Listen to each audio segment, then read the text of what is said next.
Presiden Palestina Mahmud Abbas mengumumkan akan pergi bersama seluruh pejabat tepi barat untuk mengunjungi jalur Gaza. Kunjungan itu dimaksudkan untuk mendesak Israel agar menghentikan agresinya yang berlangsung sejak Oktober lalu. Hal tersebut dikatakan Abbas di depan parlemen Turki di ibu kota Ankara di hadapan Presiden Recep Tayyip Erdogan dan para menterinya dan seluruh partai Turki pada Kamis 15 Agustus 2024. Ia mengajak para pemimpin negara Arab hingga PBB untuk berpartisipasi dalam kunjungan itu. Mahmud Abbas juga meminta Dewan Keamanan PBB untuk mengamankan akses mereka ke jalur Gaza.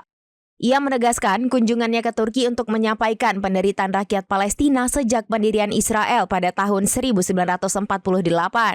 Di hadapan parlemen Turki, Presiden Palestina itu mengucapkan terima kasih atas dukungannya kepada Palestina selama ini.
Download Tribun X sekarang, menghadirkan lokal menjadi Indonesia.